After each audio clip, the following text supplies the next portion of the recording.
Bethany Manctalo here. Welcome to our Millwall Fans Show with some new voices, but the same focus. Just everything Millwall. Enjoy! Welcome to the 25-26 season of Millwall No One Likes Us Talking's Our Millwall Fans Show. I'm your host, Eamonn Barclay, and I'm excited to be here with the fantastic No One Likes Us Talking team. Hello, Stan. Hello, good evening, everyone. Stan Godwin, that was him. Hello, Dave Hart. Hello, everyone. Good evening. And hello, Jeff Burnige. Hello, fellow panellists and all Millwall fans everywhere. Not everybody likes them, but they don't care. Now, as we look ahead to Saturday's game at the Swansea.com Stadium in Wales, we will hear from me about the new inductees to the Forever Lions Club on Monday night. We will also reflect on our performance against Watford with our panel. And, well, we'll chat about more things Millwall than you can ever get into your mind. But let's pause for a moment to hear about our sponsor, G&M Motors. Hi, this is Jess Tuffield from G&M Motors. Operating from a modern and purpose-built facility in Milton Road, Gravesend, G&M Motors offers a complete range of new Honda cars and services. As well as new Hondas, we have an extensive range of used cars, including ex-Motability cars from a variety of manufacturers. Specialising in new Honda cars, G&M Motors has been retailing quality new and used vehicles to the people of Kent and South East London for over 4 decades. We have been a Honda dealership since 1972 and are the country's longest serving supplier of this renowned marque. Conveniently sited just 2 miles from the A2, 10 miles from the M25 and Dartford Crossing, visitors to our showroom are assured a warm welcome from our experienced and friendly staff. Our facilities include an on-site workshop capable of providing full vehicle servicing and repairs, as well as an extensive parts department offering genuine Honda parts and accessories. The expertise of our skilled mechanics is not limited to just Hondas, but extends to most makes and models of motor vehicles. Whatever your motoring needs, visit us at G&M Motors today. The newly extended hours of our G&M headquarters means that you can contact us from 8 a.m. till 6 p.m. on weekdays and 9 a.m. till 6 p.m. on Saturdays. To contact us, call us today on 01474 365 026. Thank you, Jess. Debbie Julian's here. Don't forget to call Jess on 01474 81 3562. G&M Motors have been dear friends with the Julians family for over 4 decades now. From my dad Lenny to me, Debbie, Lions together. I'm your host, Eamonn Barclay, and with me I have the No One Likes Us Talking team of Dave Hart, Stan Godwin and Jeff Burnige. Many thanks to our sponsor, G&M Motors. Why not check out the Hondas and see what else they have on site at their Gravesend Motor Parlour. Our first guest is genuinely passionate about using sports to inspire young people. He has been putting this passion into action for some time now. For example, as seen when Millwall players have shared their personal experiences with students in our Millwall Community Trust Alternative Provision Schools programme. And that's just one micro spot. It's inspiring to see such dedication and positive role modelling. Welcome once again, the man who makes a difference with an excellent team, Sean Daly. Hello, Sean. Good evening, everyone. Hope you're well.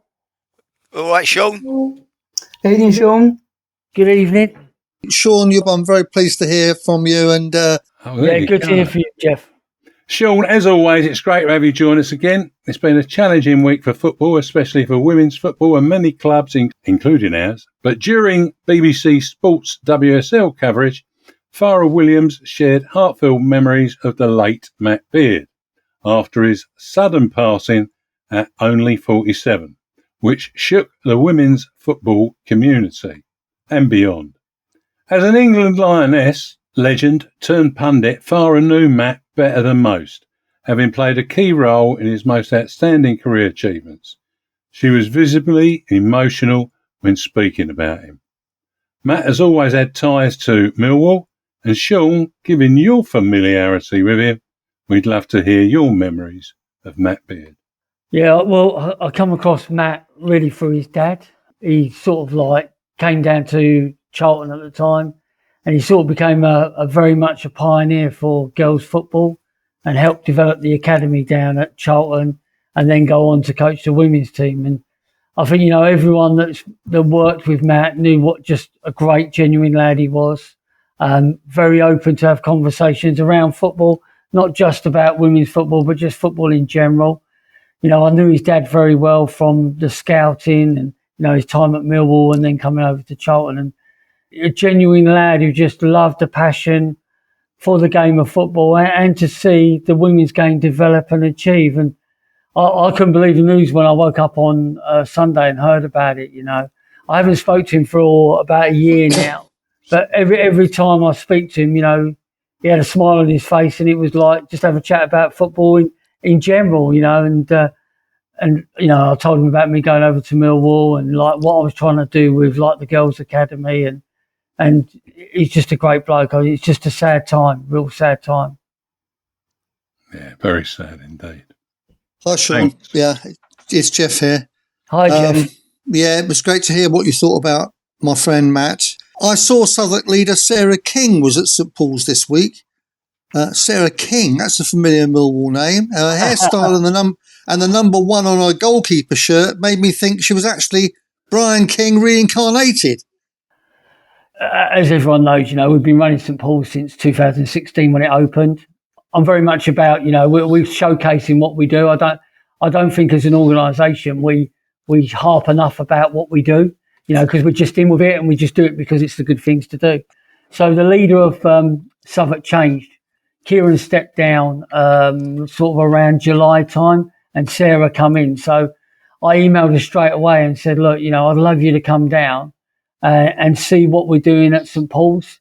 So her colleague Portia came down a couple of weeks ago and had a look at the stuff we did around antisocial behaviour, the LGB football team, and etc. And I invited them back down and said, look, I'd love you to come down on a day which is really dedicated to female participation. On a Monday and a Wednesday, sort of from 5 o'clock, it's all females taking part at St Paul's, So she came down, she saw the Kicks programme, girls that are just getting into football or to sport, a bit of mentoring with them around their classroom. They stayed on and then watched the Girls' Academy, took part in the Girls' Academy, then stayed on and got involved with the Lionesses. And they were very much about, the girls playing football and getting that opportunities to play it, but then also looking at the part of what do they do when they finish. So, they were speaking to Abby, the goalkeeper, about her doing her coaching badges and then getting into the women's game. So that's how we invited them down. And I really wanted to showcase that, we're different than other organisations. People will put on football and sport and it will be fun or mostly males doing it. I wanted to show that, St Paul's is used on a Monday or a Wednesday to promote female participation in a safe environment. And it went down very well, really well. And we've invited her to come to a game, to the Lionesses game and to come to a Millwall first game and see what we do. It's music to my ears, Sean, as you know, but I've always been keen on developing our girls and women's football section. But I notice you're already advertising the October half-term camps. Could you tell our listeners about the events, how to enrol, etc.? Yeah, so, it's always been that, 13 weeks of school holidays, children have got nothing to do. And we'll set up camps this year in St Paul's and at the Lions Centre and over in Rocky and Wrighty over in Turnham. And we're possibly looking at a new venue at St Matthew's Academy in Blackheath. And the idea is we would just put on some fun activities, 4 to 5 hours a day for the children, feed them, but get them involved in positive activities, socialising, and then just working with those children so they've got some activities to do. And I think sport is just a great vehicle to break down barriers. People you never meet, you don't go to school with, but you might meet them at camp. And then we try and use it to talk about healthy choices and how to be safe when they're on the roads, how to be safe on social media and stuff like that. And I think, you meet people through football and sport and they become your friends for life because you've got the same interest. But it's that getting that physical activity, getting off the settee, getting out of the house and doing some sport. All the bookings are going to be on our website and people can book via that. I've seen it for myself, what you do, Sean. I came down with Brian King, didn't I, at the end of the summer season. What impressed him, I already knew what impressed him greatly, was the fact that we provided a free lunch for all the participants, which is an amazing thing. You've been doing that for a few years now, and that's incredible. I think that's absolutely amazing. Well done. No, thank you very much for that. You know, we've got a responsibility as a football club to help our residents, and that's what we'll continue to do. Jeff, what was the lunch like? It was excellent, and it was provided free of charge by some mums at a local primary school. How wonderful was that? Don't forget, it was in the summer holidays. Yeah. And they, and I think a member of staff, prepared the food and brought it over and delivered it to us. And that was amazing. Brian couldn't believe it, and I know he was incredibly impressed. And they were delicious. Good. In fact, I took an odd one home with that. Okay, only one. All right. Stan? Stan here, mate. Right, I know you cover health with vax, taxis, etc. Opportunity to support the community with some informed advice through our Millwall Community Trust profile and your events about misinformation they receive on the issues that range from autism to vaccinations to x-rays and more. Everyone knows really about the health buses and why I brought them into the stadium. What we have there is we have GPs. There is an opportunity there to speak to professional people around the health. If people have issues or the worries about anything, vaccinations, anything like that, they've got an opportunity to speak to professionals there on that day. They're very open to have a conversation. You know, their role is to have a healthy community. So if they can help and reassure people about certain things, they're there to do that. And I think the only way you're ever going to find out about proper things is to speak to the professionals and speak to those health people around it. It is like a clinic where they can go there, you know, and people will find it very hard to get bookings to GPs, to have conversations with GPs and stuff like that. That's why we brought them to the stadium. There you can have 10, 15 minutes, 20 minutes, half hour with a GP and talk about your life, your health style and things that worry you. They're there to help you on that. Yeah, no, I wouldn't disagree with that at all. I mean, I think he's shown spot on. You know, you hear about this, like, you know, they've got to wait for so long to get in, you know, to see a GP. And when you get there, the GP will only have 5 minutes of your time. Not these, you know, they've come over here to help the community. They're willing to sit and talk to you around your lifestyle and anything that worries you. And, you know, they're going to come in at certain times and do stuff around non-smoking, drinking, mental health, all those sort of things. And you're in an environment where people feel safe anyway, because it's a football club, don't they? They come to the football. Yeah. And to have a conversation with a GP or a health participant, you know, about that's brilliant. Where and when can you find them, Sean? So the next one we got them is West Brom. They come to the Saturday games. The evening games they don't really come to, because what they found was people would literally come for work, come to the game and go to the game and go. Where Saturday people come a little bit earlier, spend more of a day of it. So the next game they're going to be is at West Brom. By the ticket office, they have a big stand there, but they've got a big stall. The bus is there as well. And there's about 4 or 5 GPs that will be there and health support people as well. So there you go, Jeff. The opportunity is yours. Dave. Yes, evening, Sean. It's Dave here. Hiya, Dave. I saw that you're now looking for casual coaches. Can you please share the qualifications and skills required for this role? And I'd love to hear what you think are the main benefits of being a casual coach with the Millwall Community Trust. As usual, our programs are expanding. We don't expand unless we have people in place. The last thing I want to do is let down schools and youth clubs because we haven't got enough staff. So I'd rather say to a school, look, we can't do this term because we haven't got, you know, because we've got a waiting list or we've got a lot of staff, we haven't got enough staff. So What we're trying to do is we're going out to see if we can find people that have just got their coaching badges or want to do a bit of coaching, have got time to come in and do some after school clubs, during school time, Saturday mornings, holiday camps. But people want to further their career in coaching. So the first thing is you get to work for a professional football club, which, not many coaches will get to do. There's a lot of grassroots coaches, but you get to work at a professional football club. You get to work with people that are in the industry. That is their life. They are professional football coaches, and you get an opportunity to shadow and work with those people. And, a lot of my staff have come through casual coaches. They've been casual coaches and then gone on to get full-time jobs. The big skill I think straight away is we're really looking for people that can deliver coaching sessions that are good, but most of all, build relationships with children and young people and adults and help them develop. And that's the skills I think you need to become like a coach, a teacher. Yeah, a hands-on approach there, and in the roots of football, really. Yeah. I came into coaching because I wanted to develop young people, and I wanted young people to achieve their potential or their dreams. And some did. Some went on to become professional footballers, and brilliant. But I got as much joy out of people getting to play for grassroots football teams as I did for people making their debut for a professional football club, because I helped them with their journey. And that's all I want from my coaches, to help people in their journey and people to remember that. Yeah, great stuff, Sean. When I did my first coaching program, it wasn't that engaging, actually, as you described, but it's a long time ago.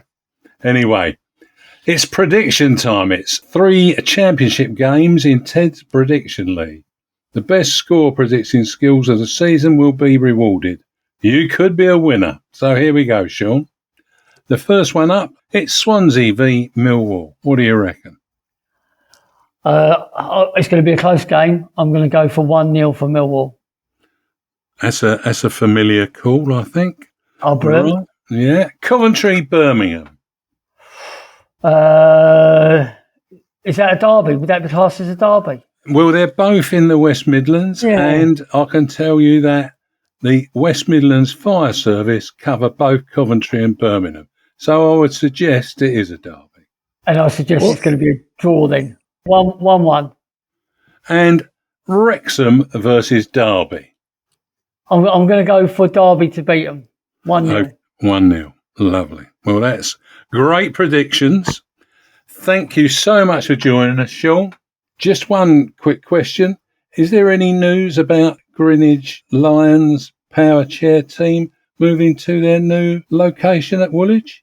I don't think it's been finished yet for them, so they're still training at their old ground, their waterfront. They're still training there. I think they kick their season off. I think next week they kick it off. Right.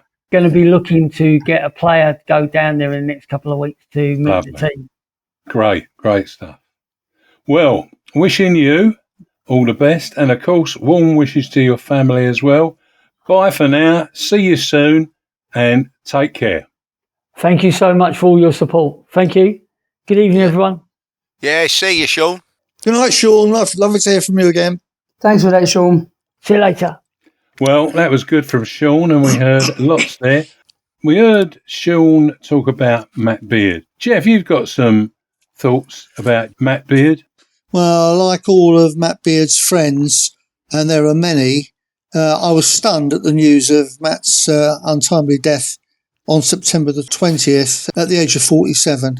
I'd known Matt since he was a 10-year-old training at the Centre of Excellence alongside his older brother, Mark. And his dad, Mick, was a youth development officer at the club for more than 10 years. The numerous Beard family are very well known amongst Millwall supporters. There were so many of them at the semi-final and final. I wondered how they got all the tickets. Typical South London, really. It was 2004 when Matt's first came into coaching in the women's game. And in 2008, Keith Bonus joined us from Cardiff as manager and brought Matt with him. Keith became the manager with Mick, who took Millwall back into the national division, which was the highest level of football at the time. In their first season, they succeeded in doing that. And that was the precursor to the club joining the Women's Super League a few years later. It was Charlton and England legend Casey Stoney who recommended Matt for his next job as the Charlton manager, and that got him the job in America with the Boston Breakers. He returned from there, had a short spell with another London club called West Ham, before going back to Liverpool, where he'd been after Chelsea. Liverpool remembered him, and they brought him back, and he was there until earlier this year. The amazing reaction across women's football to this terrible news was very touching, and in particular Sky Sports showed the full minutes of applause before our game against Watford and also before Liverpool's game versus Southampton. I know that he was very proud to have started his coaching career in women's football with his boyhood club. Rest in peace, Matt. You will be missed. Surely will. Last Monday, when we played Watford, 3 more wonderful former players officially joined the Forever Lions Club. I had a great chance to meet up with them before their special presentation on the pitch. I'm Eamonn Barclay, reporting for Maritime Radio from Millwall's Den. On another day when we're having a bit of a, well, you could call it a London derby, but there's a more special event than that. Today, the special day that sees 3 more former Millwall players being inducted into the Forever Lions Club. Firstly, I will speak with the most senior former player who was with Millwall for nearly 3 seasons. In 128 appearances, he scored 49 goals, with 20 in his first season, helping us to promotion in the top flight. After leaving, he played in top leagues of England, Scotland and France, while continuing to amass 88 caps for the Republic of Ireland, where he remains as one of their top 10 goal scorers. Tony Cascarino, congratulations on your induction. This is well deserved. How did you feel when you learned about being brought into the Forever Lions Club? My first initial thought, it took 35 years to get here. Yeah, lovely. It's nice to be honoured. You know, I've been lucky enough to be honoured at Nancy, Marseille, Gillingham, as 3 other clubs. Definitely not Celtic, but I've a good feeling. I had a great time at this football club. When I had the move from Gillingham to Millwall, it was I had the 3 choices. I could have gone Ipswich, Leeds, and I just had something in me that I want to go and play for Millwall. Obviously, it helped having Sheringham alongside me. That was a benefit? Yeah, there was a benefit, but John Docherty, he always said about me, he said, Cascarino wanted to come more than I wanted him. I don't know if that's a criticism. I don't know what way to take that. No. Eamonn, honestly, it was a new challenge for me, and I've got a lot of friends and Millwall fans, and that played a big part. And just the opportunity to come for a club I'd watched it as a boy, but I wasn't a fan. But it was my local club to come and watch. Yeah. So I saw some of the great players that I'm sure you've got somewhere on your list down there. They're all there. I would have watched, and even the likes of Phil Walker, Trevor Lee, players Dave Donaldson, Barry Kitchener, many, many others. Brian Keane. Yeah, absolutely brilliant. Well, congratulations. Now, our second inductee, well, he was a dedicated centre-back. He joined the club in 1997 and made 97 appearances, scoring once. He was also proud to be capped by the Republic of Ireland at under-21 and B-team level. After 3 seasons with us, he moved on, but his strong connection to the club brought him back in 2007. Since then, he's been a committed worker within our academy and serves as its director. Congratulations, Scott Fitzgerald, another well-warranted former player to be inducted as a member of the Forever Lions Club. How does it feel to be part of such a group of former players? Yeah, I'm obviously absolutely delighted. Saw 3 people get ex-players a few weeks ago, and obviously sitting with these 2 guys, 2 legends. I'm absolutely delighted to say that very proud to have played for Millwall, but extremely proud to still work it. That's brilliant. You've been with us for quite a long time. And I'll move on to another person that's been with us for quite a monumental amount of time as well. Our final inductee joined Millwall after being released by Watford, making 361 appearances between 2002 and 2014 and scoring 23 goals. He is in our top 10 for appearances. As a centre-back, the second one this evening, he scored the winning goal when captaining Millwall to a League One playoff final victory over Swindon Town at Wembley in 2010. Since retiring, he has transitioned into coaching and now nurtures young talent in our under-21s alongside boss Kevin Nugent. Paul Robinson, you've earned the distinction of being inducted into the Forever Lions Club. Congratulations. What are your thoughts on joining this community of former Millwall players? Yeah, absolutely delighted. I think, like the others have said, to be on that list of names, the players that played before you and all those names and just part of the football club, really. Everything around it, like you said. Obviously, the first team they're playing Watford tonight, and that was the club that released me, and I came to Millwall still as a starry-eyed lad that wanted a career in professional football, and Millwall gave me that opportunity. So to be sitting here tonight and be on that list, it's a great honour, and I'm just really grateful to the football club. You've all served Millwall very well. Thanks for giving me your thoughts.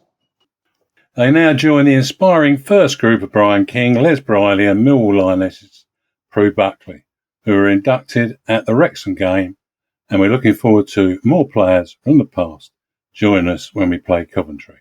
We'll take a break there and hear from Harvey Brown.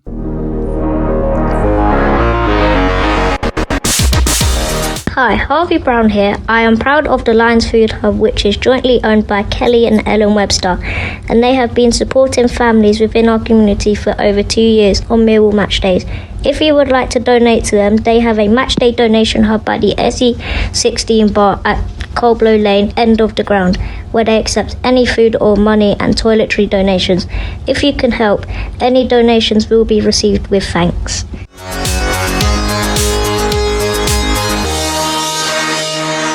I'm your host, Eamonn Barclay, and with me I have No One Likes Us talking team of Dave Hart, Jeff Burnige and Stan Godwin. If you're attending the Den during the week, visit the Millwall Community Trust Lions Centre to make donations of food and funds. And a key point that was pointed out to me on Monday evening was the Food Hub is now supporting as many as 70 families. Well, quite amazing. And your support is greatly appreciated. Many will be aware that Elice Barr underwent an operation to improve her mobility. She is continuing with her exercises to walk with the support of a frame. Her efforts in a video were great to see. No One Likes Us talking team, Millwall Lionesses, Millwall Romans and Pride, and many of our listeners wish you the best for your continuing recovery. For now, here's Elice. Hello, Elice here, and I'm glad to be back talking about Millwall. I know many have watched my videos. Thanks for your support along the way. It is now time to hear what all the Millwall teams are up to. Come on, Millwall! Well, first up, Paul Loding brings us the Millwall Romans and Pride's update. Hi, it's Paul Loding at the Millwall Romans with a little update for the week. Great result last Sunday with Pride playing against Stonewall in their first away game of the season. Andy Dolan and Tom Ward reporting for that one. So Tom, what would you say the players did today to overcome your management advice and win the game 4-0? Well, despite my best advice for everyone to bomb forward and for us to only play long balls, for some reason everyone decided to play really good triangles and transition and play the ball across the pitch, switch a lot. And they just got tired, they got really leggy really fast, which I was not expecting. I was expecting a yo-yo game where we basically just punt the ball at their back four and it just kind of bounces back. Eventually maybe John scuffs in a couple of goals, gets a hat-trick randomly, like as is one. But yeah, I mean, they surprised me, frankly. We don't have a lot of talent in this team. So ultimately to win 4-0 is a blessing. And clearly that. Speaking of talent, today we had a few debuts from a few new members of the Millwall community. Were there anybody that stood out to you in particular? Absolutely. Sam Pennink and Ribesh Ali have both done really well dropping in, despite being, I think, 13 and 14 respectively, which disgusts me. Just any youth on this team, and also the return, of course, of David after a season gone. He looks slower, but he's still making a lot of tackles. It's good to see. And final question: there were a couple of chances that a couple of the strikers had today where they maybe didn't convert in the way they would have liked. Will there be extra shooting training on the menu this week? Yes. No more questions. In terms of the predictions for this week, Swansea Millwall away, I think that's going to be a bit tough. I think I'm going to go Millwall 1-0. Coventry Birmingham, I think Coventry will nick that 2-1. And Wrexham Derby, I think Wrexham might just nick that 1-0. Well, thanks, Paul. Loding and all the excitement over the West Ham Memorial Ground for Millwall Pride in the third kit. Must have been a bit worrying for the locals. The Lionesses travelled to Chislehurst to face Glebe in the Women's FA Cup, and Myles Thornton picks up the story for Maritime Radio. The Millwall Lionesses delivered a dominant performance in the Adobe Women's FA Cup on Sunday, sweeping aside Chislehurst Glebe women with a resounding 6-0 victory. Sunday's match was played in the shadow of the recent passing of Matt Beard, a true pioneer and trailblazer of women's football in England. Beard began his coaching journey at Kingstonian before moving through the ranks at Tooting and Mitcham, Hampton and Richmond Borough and Charlton Athletic Ladies. His managerial breakthrough came with the Millwall Lionesses in 2008, where he led the team to FA Women's Premier League Southern Division title and promotion to the top tier. Beard's impact was immediate and lasting, and his success at Millwall paved the way for high-profile roles at Chelsea Ladies, Liverpool Women, Boston Breakers, West Ham United Women and most recently, Burnley Women. Beard was twice named FA WSL Women Manager of the Year and won back-to-back WSL titles with Liverpool in 2013 and 2014. His legacy includes guiding teams to domestic cup finals and European competition, always championing the growth and professionalism of the women's game. The Millwall Lionesses wore black armbands in his honour and a minute's silence was observed before kick-off. Beard's contribution to the club and to women's football will never be forgotten. From all at Maritime Radio and No One Likes Us Talking, we send our love and condolences to the whole family and friends of Matt Beard, including his wife Deborah and 2 children, Harry and Ellie. Rest in peace, Matt Beard. The Lionesses took a little time to settle, but once the breakthrough arrived just past the half-hour mark, there was no looking back. On 30 minutes, Kenita Throp weaved past the defender with deft footwork before calmly placing the ball into the bottom corner to give Millwall the lead, unlocking a stubborn Glebe back line. Just before the interval, Millwall doubled their advantage. On 44 minutes, Florrie Winfield struck a superb shot from the edge of the area that flew past the goalkeeper, putting the Lionesses firmly in control at 2-0. The visitors wasted no time pressing home their dominance after the restart. On 48 minutes, Millwall were awarded a penalty and Kayla Townsend stepped up to convert from the spot, making it 3. Momentum stayed firmly with the Lionesses and just 3 minutes later, on 51 minutes, Kira Watling threaded a precise pass to Elsa Ajupi, who calmly slotted the ball home for the 4th goal. Millwall's intensity never dipped and on 70 minutes, Portia Milan Langley Wright added a 5th with a brilliant strike into the top corner. The best was perhaps saved for last. On 82 minutes, substitute Molly Smith unleashed a spectacular 25-yard effort that flew into the net, capping a superb afternoon for the Lionesses. The Millwall Lionesses have drawn Ashford Town away from home in the 3rd round qualifying of the Cup, and on Sunday the 5th of October, with kick-off time to be confirmed. Good result there into facing Ashford Town. On Monday night, we faced Watford and came away with a 1-goal victory. Let's hear Alex Neal's summary, courtesy of Millwall FC's media team. Yeah, really pleased. I think that obviously having not won at home so far this season, we needed to make sure we remedied that in the league. Obviously we beat Coventry here, but I think it's important we obviously win our home games. Our home form at the end of last season was excellent. You know, so if you want to take that form forward, we're sort of, 6 and 8 or whatever, we've sort of won. So, but yeah, the early parts of the season are always a little bit dangerous for an outward perception, because if you lose the game today, it's probably deemed a poor start. If we win the game today, it's deemed a decent start. You know, I think we're 2 points now off a second, and we've moved up into the top half of the table. And we did. Stan, can you give a brief view of how it looked to you? The game, when I was sitting there watching, as a football match, forgetting who was playing for a moment, I happen to think it was an excellent football match to watch, you know. What surprised me was the amount of people that were there on the night, considering it was on the television to start off with. It was a game I thoroughly enjoyed, and I thought that Millwall, at the end of the day, fully deserved their win. There was plenty of good football being played by both teams. There was none of this pointless lumping it down the middle lark, and we had none of that at all in the game. You know, I thoroughly enjoyed it, and I think every Millwall player, I think, had a good game. It was hard against Watford, but then you expect that, you know. There's going to be no easy games in the Championship.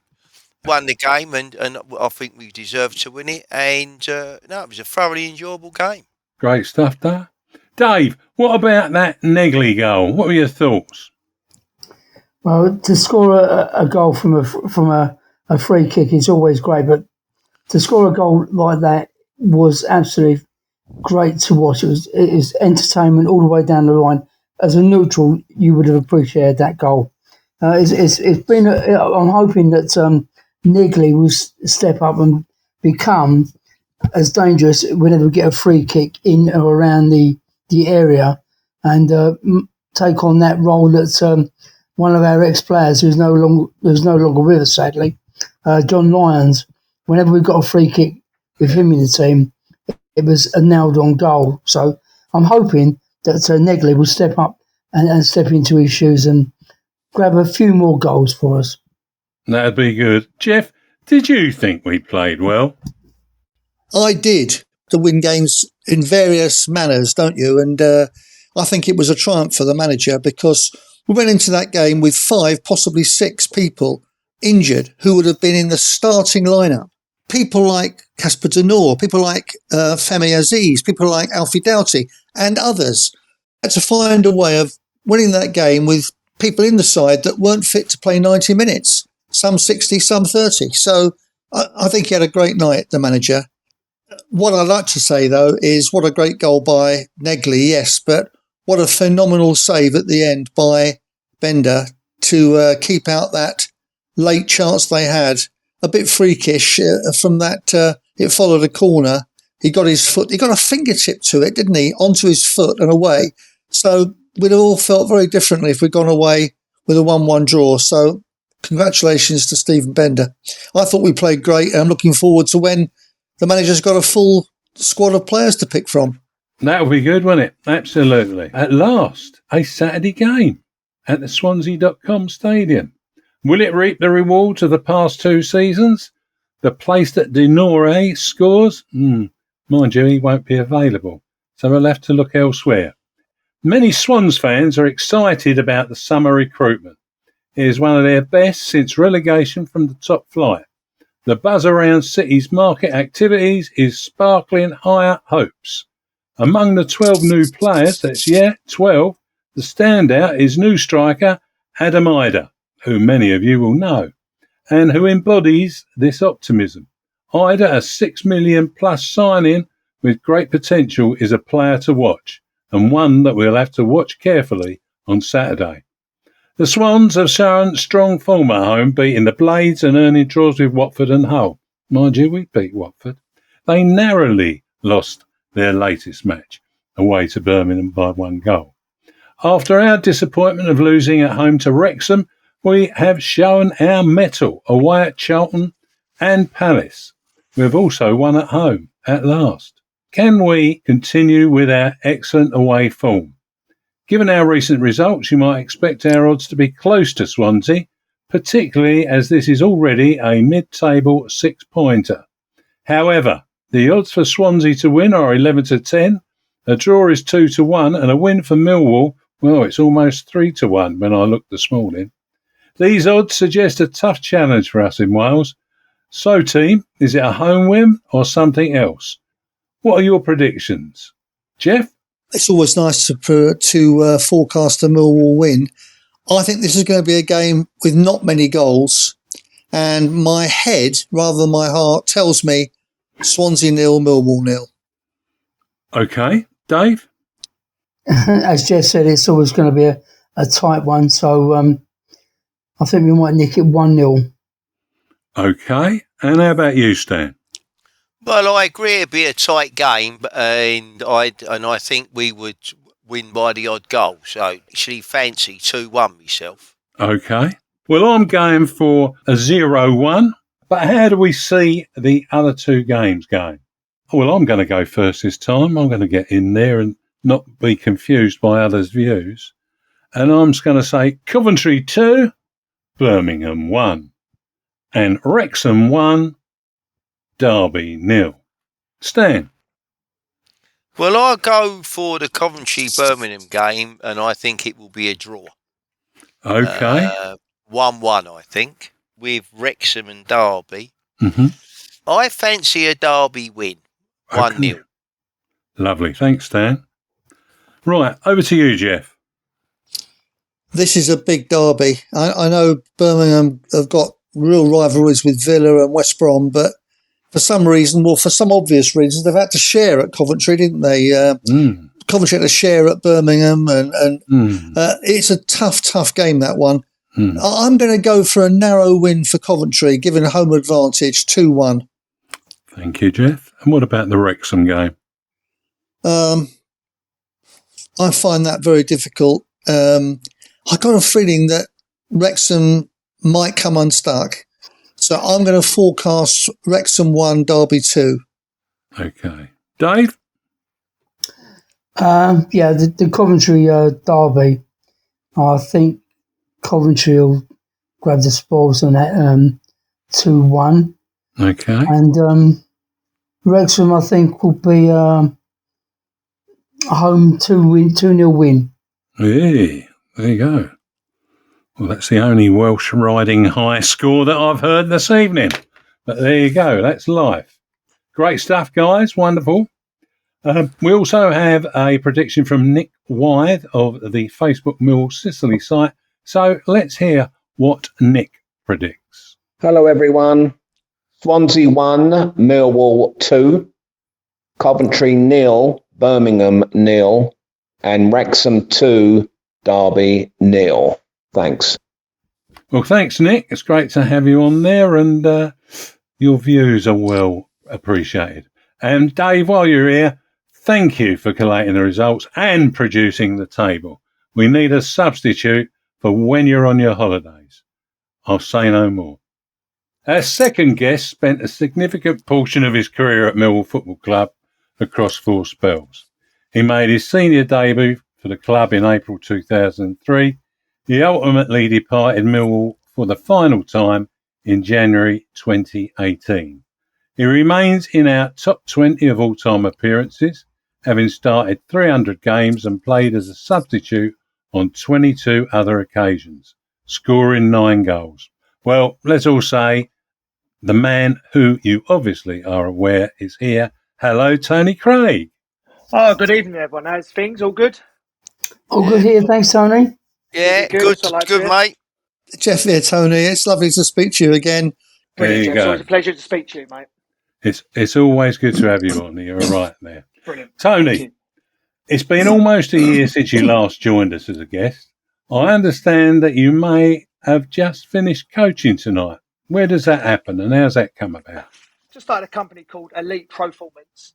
I've started up 4 weeks ago now.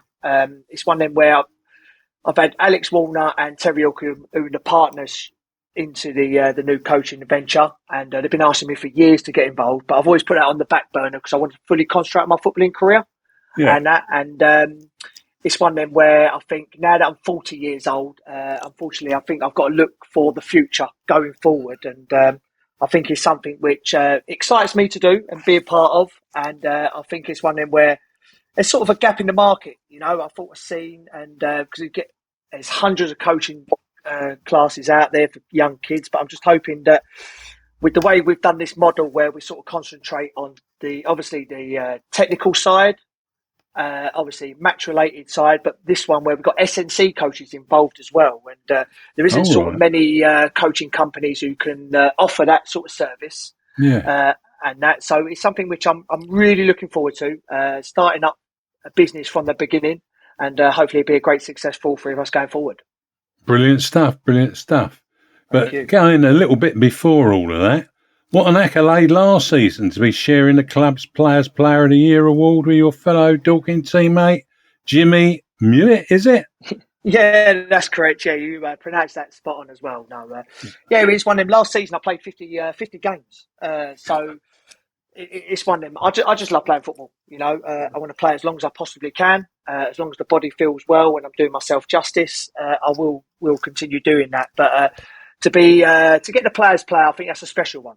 Because you get the praise from your teammates, and it's one of them where you apply yourself right day in, day out, and you get that sort of reward at the end of the season from them. It's just, I think, a little bit extra special. And to get 50 games throughout a season, certainly at my age, is something special and something which I'm really pleased to say.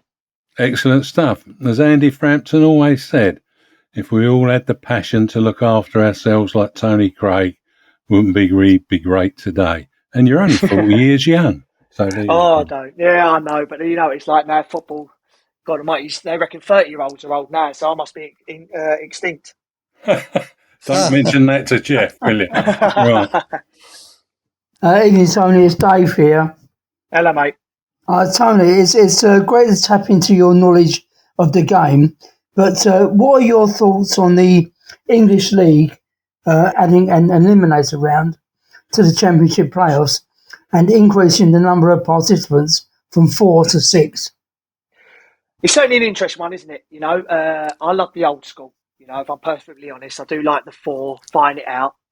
It's one of them. I think the playoffs are so exciting.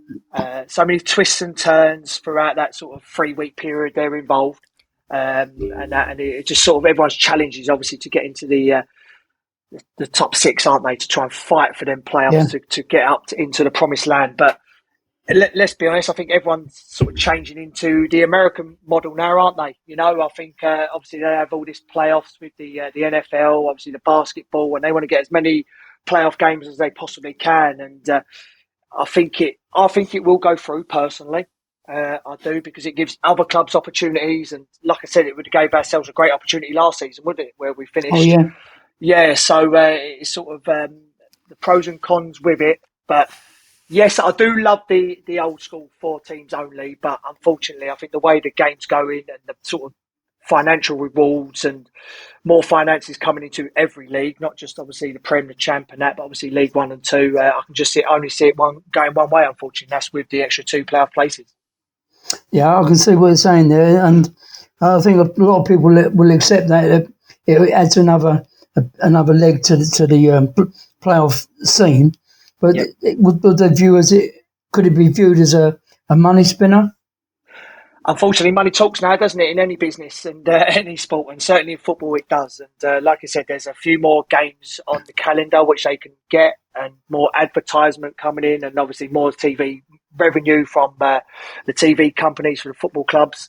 So it's one of them where it does happen. But it happens in the sort of conference already, where you have that eliminator going on. 7, obviously, you only get in the Conference South, you only get 1 team who go automatically up, and the National League. So there's a big playoff burden where the top 2 teams get a week off, and then obviously the other teams fight it out to go and play them going forward. So there's a sort of already a method in that in the conference. So again, that's why you can see it being spoken about, and I can certainly see it getting over the line, and in the next few seasons ahead. Yeah. Yeah, Tony, it's Stan here, mate. How are you? All right. Very well, Stan. Yourself? Yeah, not bad, not bad. Firstly, I recall you had over 500 appearances when you left Crawley. How many games have you played in the EFL and the National Leagues now? Well, when I left Crawley, that was 703 games, professional games. I don't know how many that is in the actual Football League, but yeah, I walked when I left them, it was 703, and which I'm amazingly grateful for that.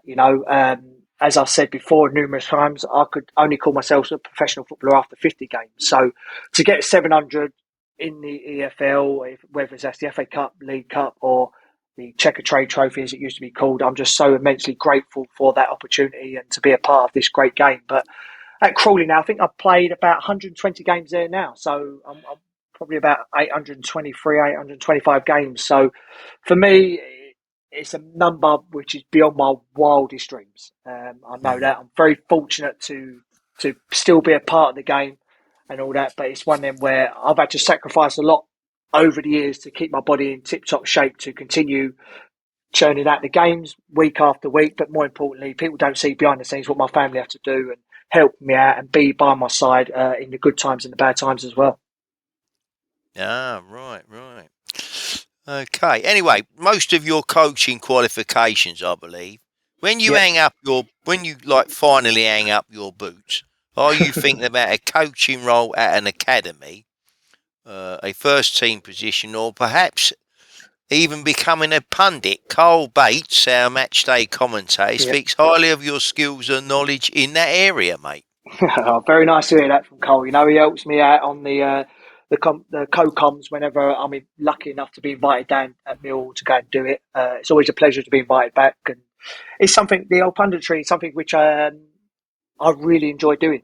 It's one of them. I'm very fortunate Millwall let me come in and do it, but I do it at Brentford as well. So I'm lucky I've got that sort of connections who can get me into the grounds and get me into the games and do it as much as possible. But again, that's something which it's a great side of the football to see. Obviously, you get great, fantastic seats, and you're just talking football. And let's be honest, football's all of a game of opinions, isn't it? And the way I talk about a game when I see it could be completely different to you, Stan. So that is the beauty of it. Speaking on the radio, absolutely, mate. Because unfortunately, I haven't got a face for a TV, so I think radio's the next best thing for me.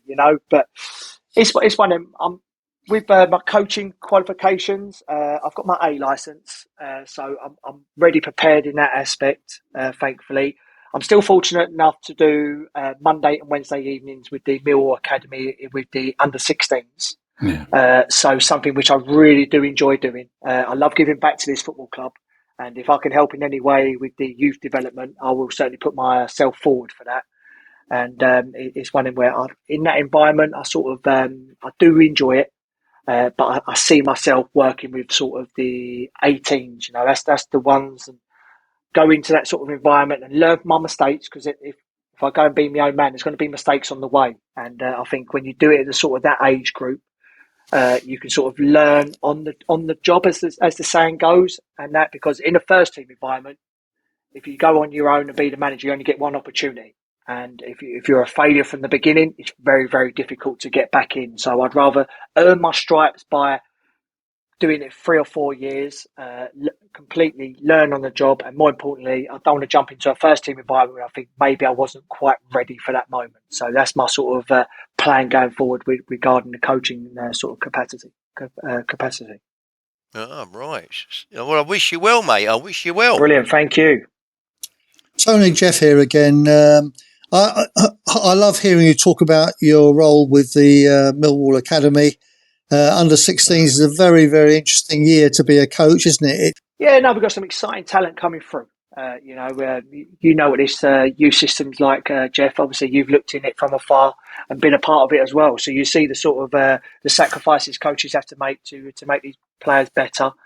And like I said, for the under 16s now, this is sort of a moment where they're obviously leaving school, doing their GCSEs, but next season they're going into a men's environment, as I say, because they're playing for points, obviously, which is a league, and which is more importantly, but more importantly, this is their actual job going into. And it's a hard time to get released, as I got released as a 15, 16-year-old. So it's a difficult time to get that and get knocked back at the sort of the final hurdle, if that makes sense, because the YTS is such a massive part of your grounding growing up. Well, I can remember you coming to us at the end of your under 16 year when somebody else's mistake was Millwall's gain. What I really want to ask you about is Millwall's first team, we're left to rue our chances missed on the last day of last season, when we unfortunately needed to do something at Burnley, who were trying to get championship, weren't they? Trying to be champions. Yeah. Since then, we've had a bit of a slow start with 2 league losses at home until we defeated Watford on Monday. We know you're a fan. How do you think we might do this season? I think we go from strength to strength, Jeff. Let's be honest, I think being a Millwall fan, we never started brightly, have we, throughout a season? If you look over the years, it's we always had to do catch up. We always finished the season strong. And it was just, unfortunately, the end of last season was any game you wanted really was, you didn't want, was against Burnley away. And unfortunately, that's the way the fixtures fell for us, because they obviously had stuff to still fight for. But again, Alex Neil's coming. I think he's done a fantastic job. He's bought well. He's bought young as well. And he's had a good turnaround of players. But I think his players who are going to go from strength to strength, and it's a different model at the club now, isn't it? I think they're sort of looking at players where there may be a resale value in the near future. And again, there's some players there who've got exciting futures ahead of them. That's good stuff. Really is good stuff. Tony, before you leave us, Ted's Prediction League. 3 scores in the Championship, and you could be rewarded at the end of the season with a prize there as well. So here we go. I'm in. Let's go. Swansea v Millwall. What do you reckon? 2-0 Millwall. That sounds good to me. That sounds like my own prediction. There's 2 of us. And the West Midlands derby, Coventry versus Birmingham. Oh, it's a good one, that. I reckon 2-1 Birmingham. 2-1 to Birmingham. Okay. Last of all, Wrexham versus Derby. Oh, it's a good one, that. 1-1 draw. Thanks, Tony. Thank you very much. Look, Tony, we look forward to chatting with you again and enjoying your thoughts on the game. All the best to you and your loved ones. Great to have you on, and I hope I see you sooner on this show. Bye for now, Tony. Brilliant. Thanks for having me. Take care. Take care. Thank you. Yeah, see you, Tony. See ya. Bye-bye. Thank you. Bye-bye. Good night, Tony. Good night, Jeff. Thank you, mate. Bye-bye. Night, Tony. No, bye-bye. Our Millwall Community Trust Lions Centre has a 4G football pitch where 9 versus 9 can play, a sports hall, classrooms and a cafe. To access these state-of-the-art facilities in a safe and positive environment, get in touch on 0207 740 0503. Well, I'm your host, Eamonn Barclay, and with me I have the No One Likes Us Talking team of Dave Hart, Jeff Burnige and Stan Godwin. If you can utilise the Lions Centre, you will help our Millwall Community Trust deliver its programmes across all age groups of our community. We're all looking forward to the next game, but in the meantime, there are a few matters of interest for Millwall fans and those interested in football. Just a quick update, there is no show next Friday, but we're excited to be live at Maritime Radio 96.5 FM Saturday the 4th of October at 8 p.m. Eamonn will be hosting along with Jeff Burnige and me, and we'll have a special guest joining us. Looking forward to having you tune in. Millwall Lionesses' league game against Ebbsfleet United is postponed due to the visitors not being able to field a team on Sunday. If another fixture is arranged, we will update as well as the Millwall Lionesses on social media. You can listen to the No One Likes Us Talking team as they provide reports from our games, both home and away, for the Lions, for the Lionesses, Romans and Pride. You will also receive updates on Millwall community matters on Maritime Radio, as Stan said, 96.5 FM, or via their website.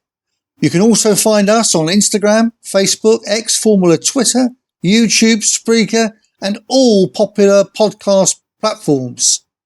Well, thank you, Jeff. That's fine. I've enjoyed it very much again, Eamonn. Good. Thank you, Dave. Thanks, everyone, and good night from me. And thank you, Stan.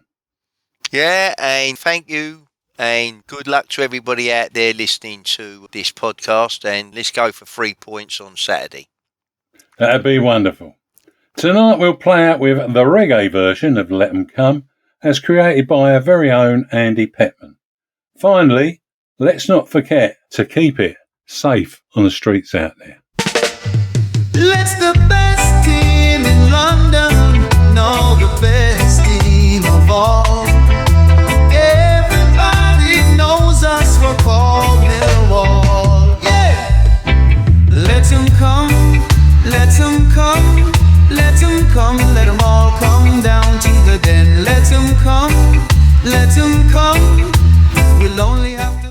Our Millwall Fan Show is sponsored by G&M Motors of Gravesend, Honda dealers and much more. Thank you.